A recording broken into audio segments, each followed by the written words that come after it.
السلام عليكم سوريوادا أصحابي. إن شاء الله ما أنتو حنا وداشن عنتو أو في عن كرسترولك أيان تواتا إدين سودينا هاي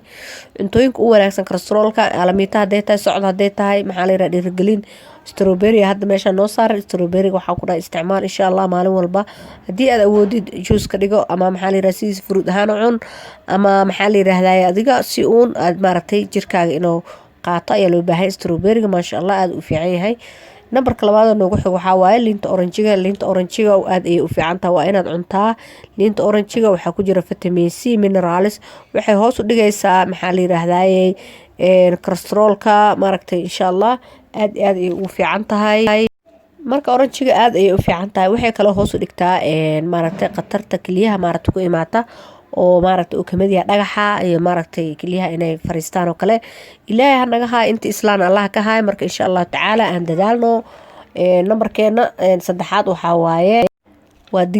digirta marka maxaa la yiraahdaa waxay u fiican tahay iyadana sidoo kale kolestaroolka waliba nooca oo maaragtay jaalaha oo madowga yar leh ayaa maaragtay u fiican insha Allah iyadana aad iyo aad ay u fiican tahay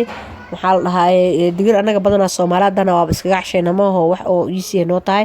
bidaaro kala subaxdii aba quraac laga dhigtaa meeshan anaga aan joogno nambarkeena afraad waxaa waaye malayga maaragtay nooca waliba oo kalarkaan leh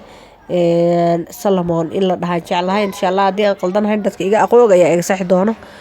malayga asaga waxaa waaye malayga hadii aad maaragtay samaysid isbuucii 3 mar kolestaroolkaada low ayuu noqonayaa ma sha Allah kaana malaygana noocaas waaye insha Allah ilaahay insha Allah intee muslimna ka haayo insha Allah cudurkaas nambarkeena afraad waxaa waaye mooska asaga aad ay u fududahay cunistiisa Soomahano subaxdii markaad soo kacdid hal xabo moos hadii aad cuntid ayadana sidaas oo kale kan aniga isticmaalo maalin walbo mooska maaragtay dhakhtarka ayaa igu yiri isticmaal subaxdii quraacda markaad soo kacdid ama aad quraacnay sidoo kale hadii aad xabad iska cuntid mooska ma sha Allah wax badan oo ka taraya waxa kale oo jirto marka moos cunowga anaga waa noo fududiya moos Soomaali hadaan ma sha Allah insha Allah shanteena cunto sidaas ayaa noogu dhamaatay waxaan idin leeyahay akhyaaray videogan like share comment insha Allah taala caafimaad isku rajeenana assalaamu calaykum waraxmatullaahi wabarakaatuh